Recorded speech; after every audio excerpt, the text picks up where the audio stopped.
তাকে ইয়া রাসূলুল্লাহ ইয়া হাবিবাল্লাহ, ও নবীজি আপনার কাফের বেঈমানেরা এমন ভাবে পাথর মারতেছে আপনার সমস্ত শরীর রক্তে জর্জরিত হয়ে গেছে।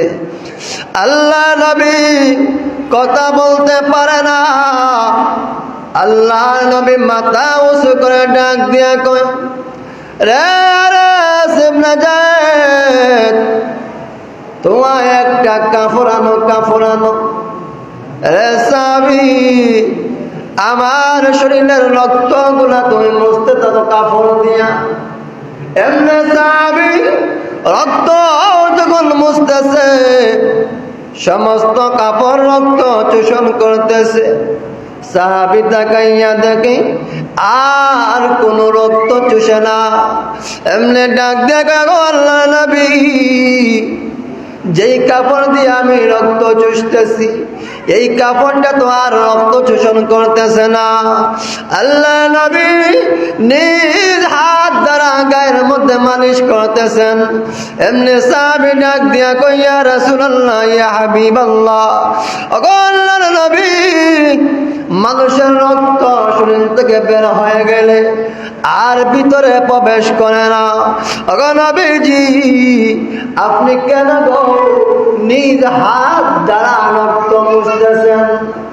আল্লাহ নবী ডাক দিয়ে বলেন, রে তুমি শুনিয়া দাও, তায়েফের কাফের বেঈমানেরা আমাকে চিনে নাই, আমাকে জানে নাই, কিন্তু আমি নবীর রক্ত মুবারক যদি জমিনের মধ্যে পড়ে যায় ওই জমিন এদেরকে ধ্বংস করে দিবে। এই জমিনের মধ্যে কোনোদিন গাছ তরুলতা পাতা কোনো কিছু হবে না।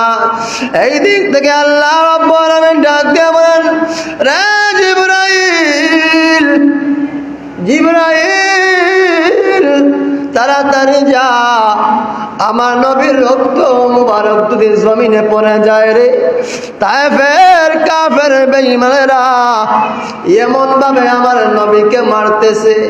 এ জিবরাইল তাকায়া দেখ, যেই রক্তের ফোঁটা বায়া বায়া পড়তেছে ওই রক্ত যদি জমিনের মধ্যে পড়ে যায় আমি নবী তায়েফবাসীকে ধ্বংস করে দিব।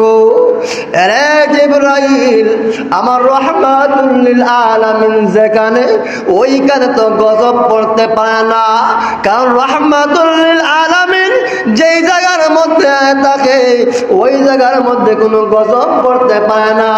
ওরে জিবরাইল তাড়াতাড়ি যা, তাড়াতাড়ি যা, যাইয়া আমার নবীর রক্ত মুবারকের নিচে তুমি জিবরাইল তোমার পাকা বিছাইয়া দাও।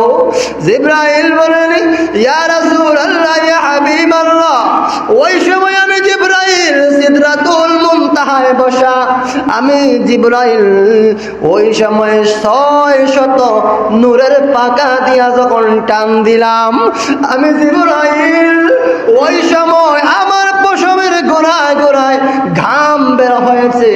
আমি জিবরাইল এত টান দিয়ে এসেছি, আমি টান দিয়ে আইসা দেখি এখনো আল্লাহর নবীর রক্ত মুবারক জমিনে পড়ে নাই।